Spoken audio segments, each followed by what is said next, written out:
The surgeons at George Washington University Hospital had seen everything, but they'd never seen a patient refuse to remove a simple necklace before emergency surgery. It was March 30th, 1981, and Ronald Reagan lay on the operating table with a bullet lodged near his heart. When the nurse reached for the thin gold chain around his neck, his hand shot up with surprising strength. "Not the cross," he whispered through the oxygen mask. "Never the cross." Dr. Benjamin Aaron made a quick decision. The small pendant wouldn't interfere. "Tape it down," he ordered. As they wheeled Reagan into surgery, the nurse noticed his lips moving in silent prayer. His fingers wrapped around that worn piece of gold, as if it alone could pull him through. Two. Understand why Reagan would risk surgical protocol for a simple cross. You had to go back 40 years to a hospital room in Dixon, Illinois, where another man was dying. December 23, 1941. Jack Reagan's heart was failing, and he knew it. His son Ronald Dutch, he'd always called him, sat beside the bed, trying to bridge years of complicated silence. The alcoholism, the disappointments, the love that neither man had ever learned to speak aloud, it all hung between them like a curtain, about to fall. Jack's shaking fingers fumbled at his neck, pulling out a small gold cross on a chain worn thin with handling. "This was your grandmother's," Jack managed, each word an effort. "Brought from Ireland. She gave it to me when I was drowning in the bottle, said it would remind me." He paused, gathering strength. "Remind me I wasn't alone, even in my worst moments." He pressed the cross into his son's palm. The gold was warm, smooth, carrying the oils of constant touch. "Dad, I can't. You're going to need it." Jack's eyes cleared for a moment, seeing something beyond the hospital walls. "The world's getting darker, Dutch. You're going places I can't imagine. But darkness is darkness, whether it's in a bottle or wherever you end up. When it comes, and it will come, hold this. Remember, you're not alone." Jack Reagan died that night. Ronald fastened the chain around his neck and made a silent promise. He would never take it off. The cross became his constant companion through the winding road of his life.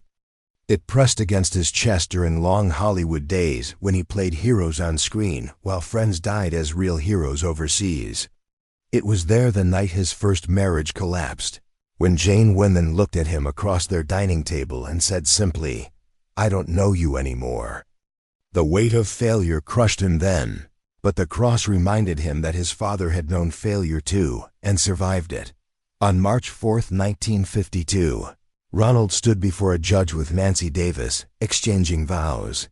That night in their hotel room, Nancy noticed the cross for the first time. "It's beautiful," she said, touching it gently, "but old. I could get you a nicer one." Reagan caught her hand. "This one has something a new one wouldn't." "What's that?"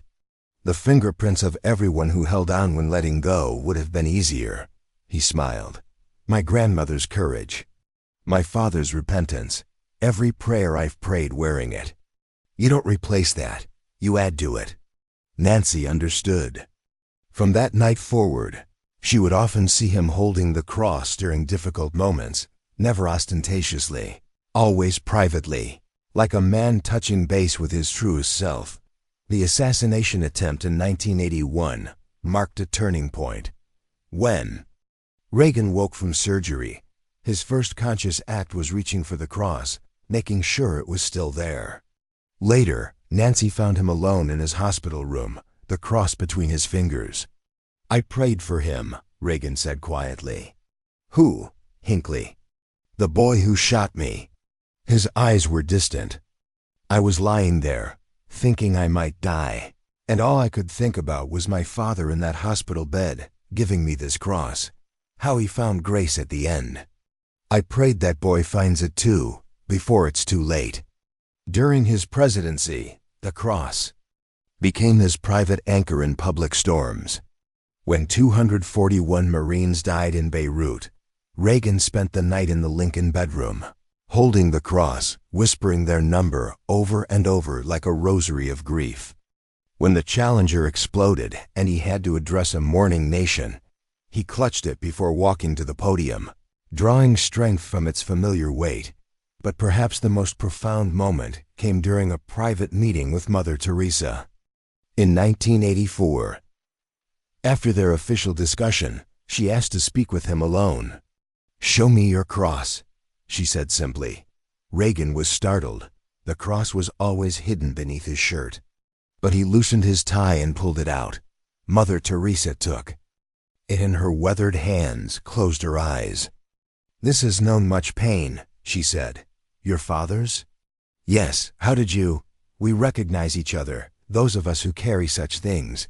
She looked at him with penetrating kindness. "You understand something important. This cross isn't about your faith. It's about the faith of those who loved you before you could love yourself." In 1994, as Reagan prepared to announce his Alzheimer's diagnosis to the world, he sat at his desk in Century City, the cross between his fingers. Nancy watched from the doorway as he wrote his letter to America, occasionally pausing to touch the pendant. "I'm not afraid of dying," he told her later. "I'm afraid of forgetting. What if I forget you? The children? What if I forget why I wear this?" Nancy knelt beside him. "Then I'll remember for both of us." The disease progressed with cruel efficiency. Words became strangers. Faces blurred into confusion. But even in the deepening fog, Reagan's hand would find the cross.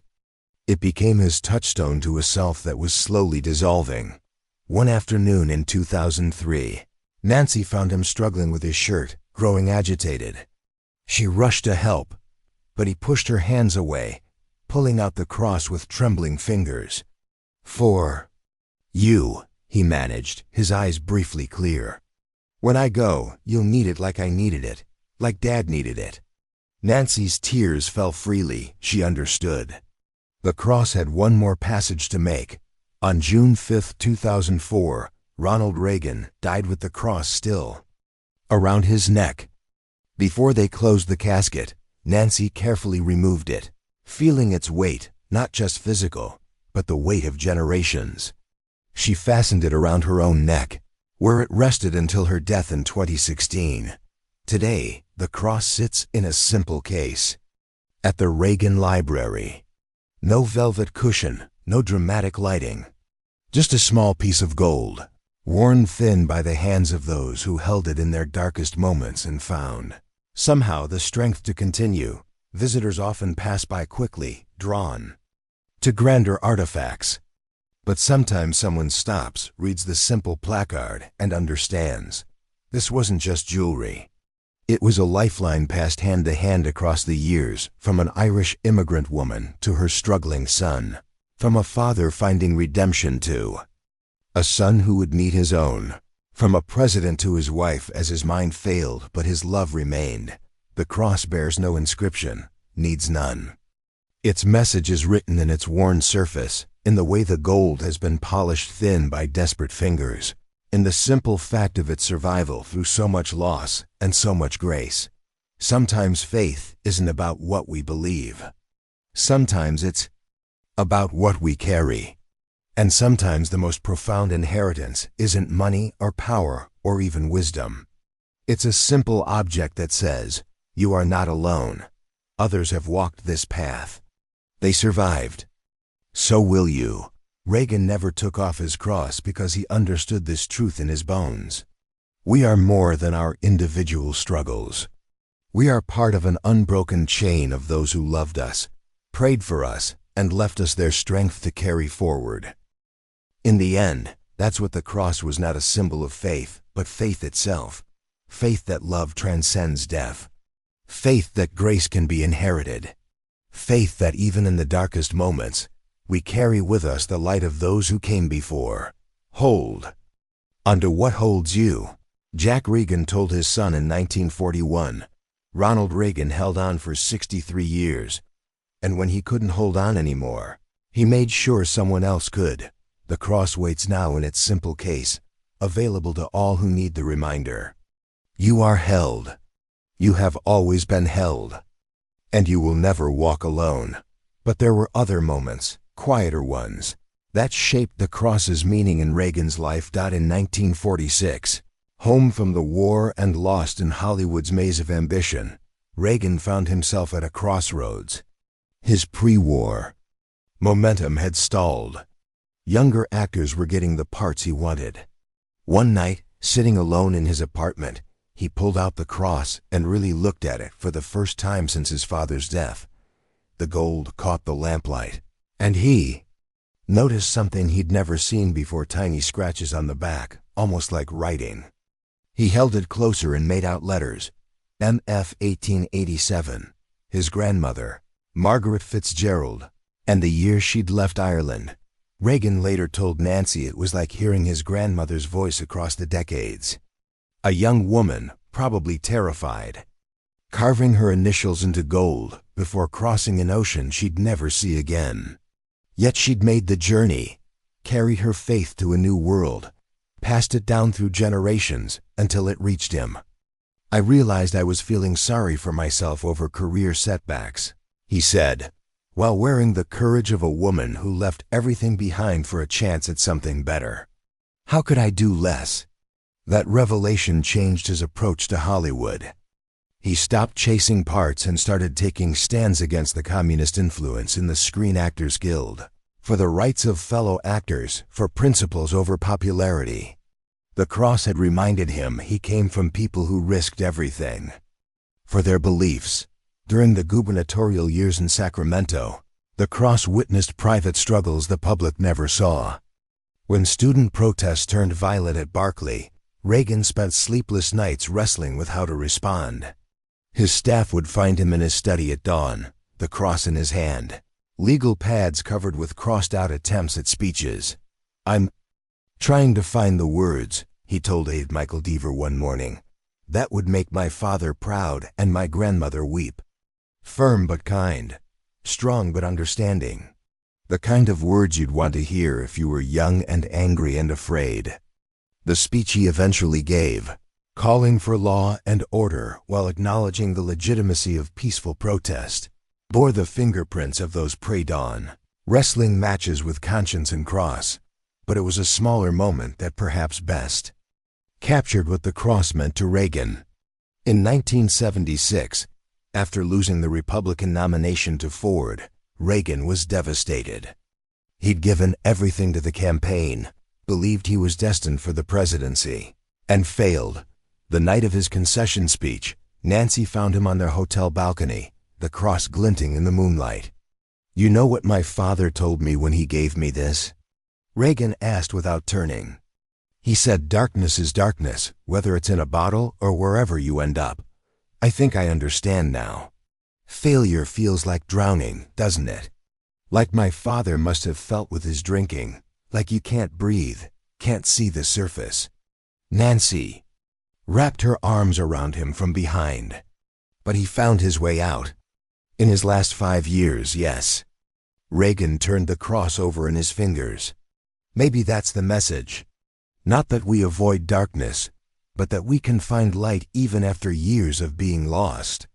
Maybe losing tonight is just my version of Dad's bottle, something I have to go through to get where I'm meant to be. 4 years later, he won the presidency. The cross was there for moments of doubt that even Nancy didn't fully know about.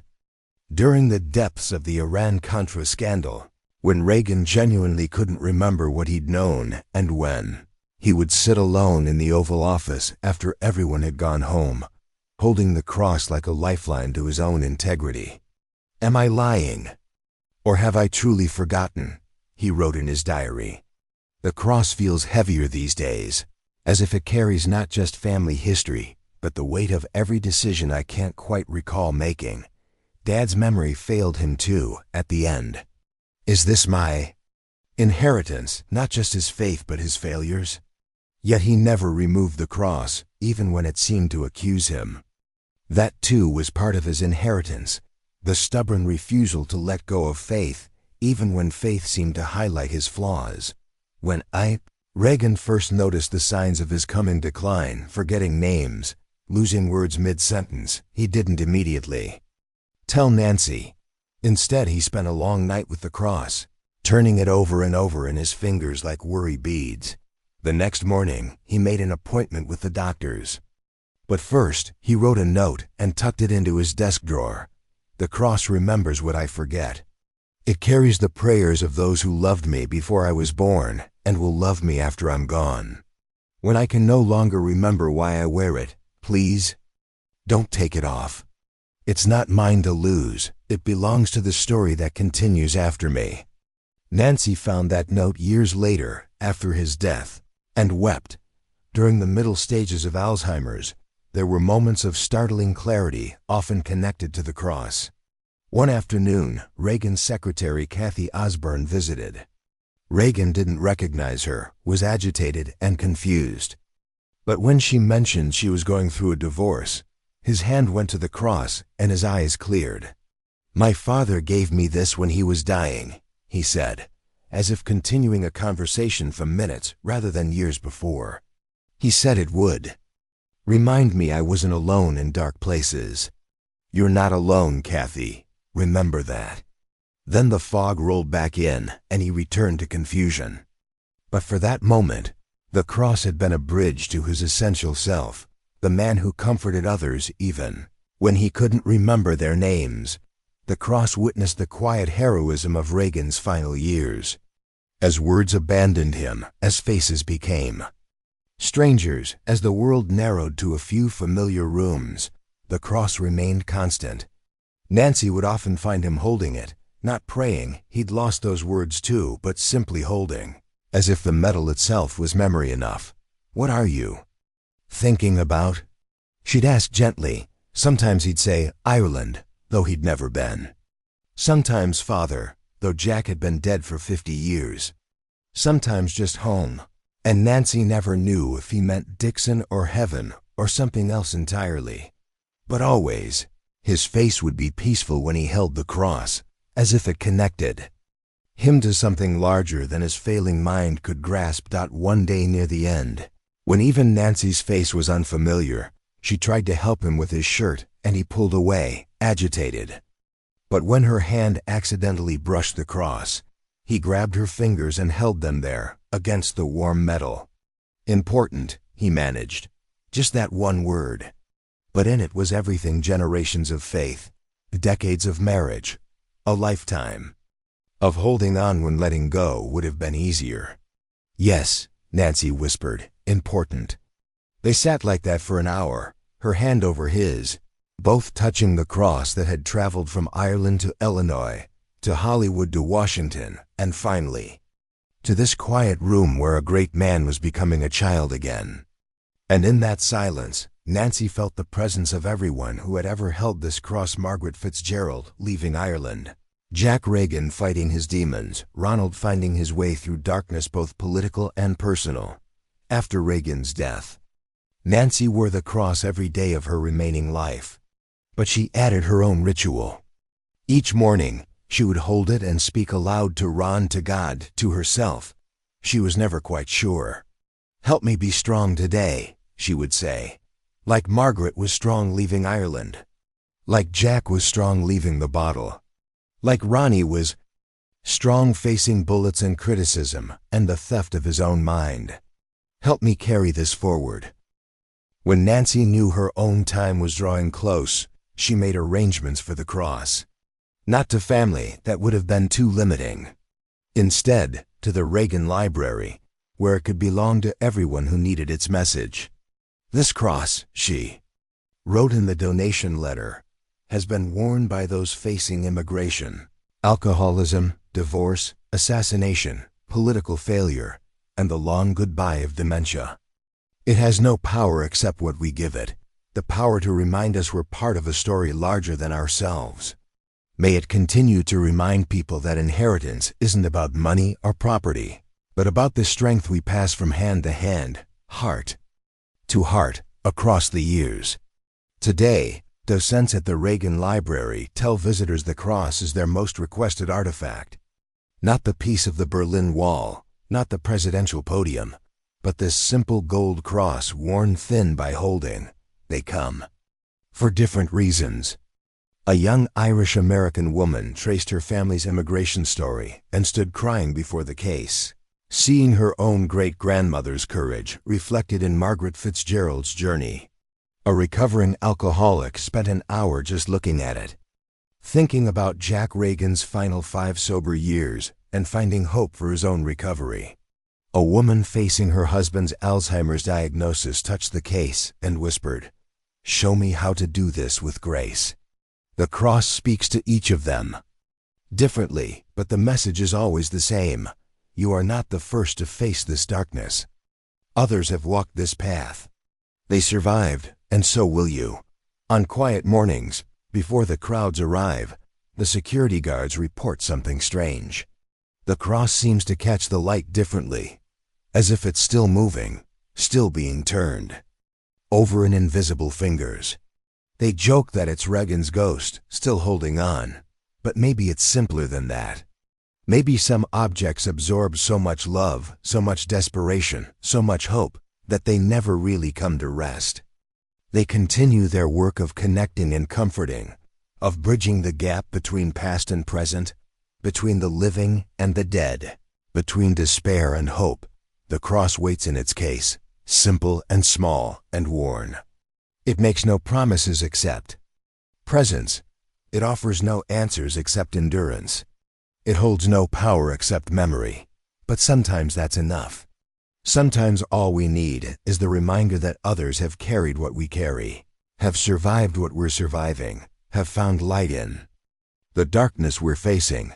Reagan never took off his cross because he understood this fundamental truth. We are never as alone as we think we are. We carry with us the courage of all who came before, the prayers of those who loved us before we were born, the strength of those who refused to let go even when holding on seemed impossible. The cross is still there, still waiting, still offering its simple message to anyone who stops long enough to listen. Hold on, you are held. You have always been held, and you never have to let go alone.